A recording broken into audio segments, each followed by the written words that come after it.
Random House Audiobooks presents A is for Alibi by Sue Grafton. Read for you by Judy Kaye.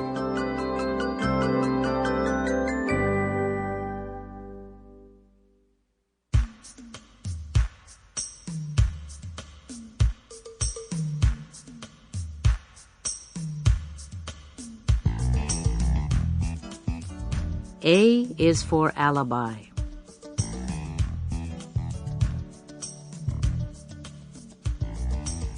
My name is Kinsey Millhone. I'm a private investigator licensed by the state of California. I'm 32 years old, twice divorced, no kids. The day before yesterday, I killed someone, and the fact weighs heavily on my mind. I'm a nice person, and I have lots of friends.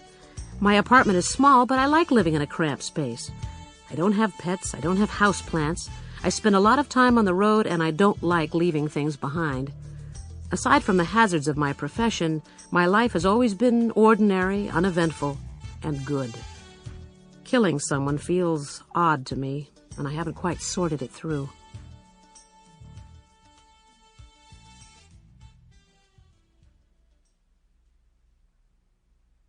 Nikki Fife came to my office 3 weeks ago. I occupy one small corner of a larger suite of offices that house the California Fidelity Insurance Company, for whom I once worked. Our connection now is rather loose. I do a certain number of investigations for them in exchange for 2 rooms with a separate entrance and a small balcony overlooking the main street of Santa Teresa. I have an answering service to pick up calls when I'm out, and I keep my own books. I don't earn a lot of money, but I make ends meet. I'd been out for most of the morning, only stopping by the office to pick up my camera. Nikki Fife was standing in the corridor outside my office door. I'd never really met her, but I'd been present at her trial 8 years before when she was convicted of murdering her husband, Laurence, a prominent divorce attorney here in town. Nikki was in her late 20s then, with striking white blonde hair, dark eyes, and flawless skin. Her hair had grown out now to its natural shade, a brown so pale that it appeared nearly colorless. She was maybe 35, 36, and the years at the California Institute for Women had left no visible lines. I didn't say anything at first, just opened the door and let her in. "You know who I am?" she said. "I worked for your husband a couple of times." She studied me carefully. "Was that the extent of it?" I knew what she meant. "I was also there in court when you were being tried," I said, "but if you're asking if I was involved with him personally, the answer is no. He wasn't my type, no offense. Would you like some coffee?" She nodded, relaxing almost imperceptibly. I pulled the coffee pot from the bottom of the file cabinet and filled it from the Sparklet's water bottle behind the door.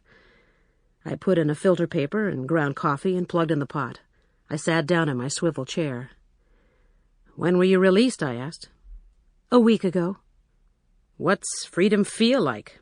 She shrugged. "It feels good, I guess.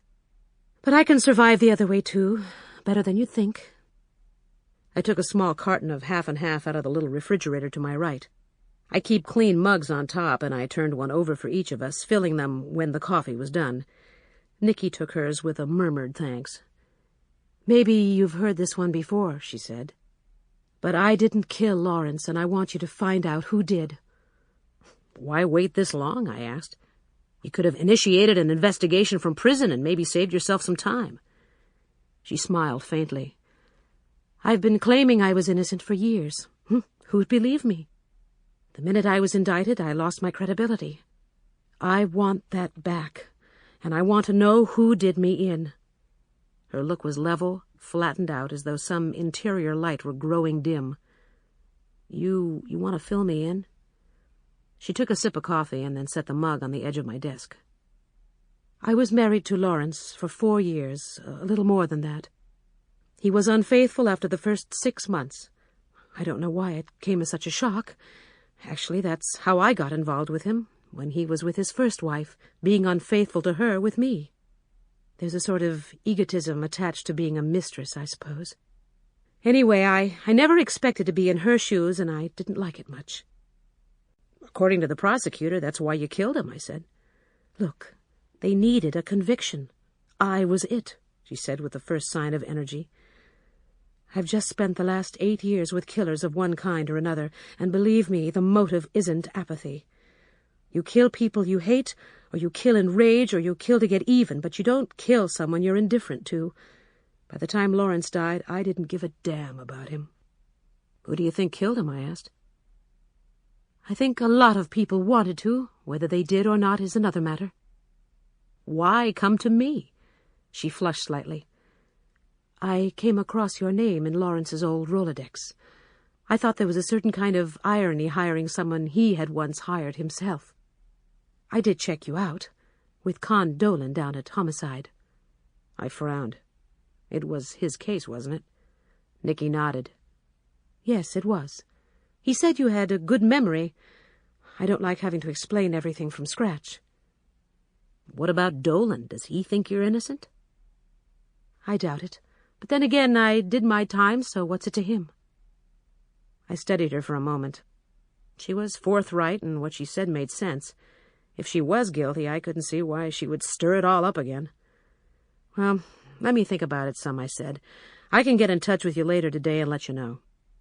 I'd appreciate that. I do have money, whatever it takes. I don't want to be paid to rehash old business, Mrs. Fife.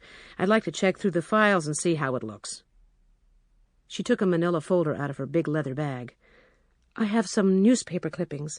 I can leave those with you if you like. That's the number where I can be reached. We shook hands.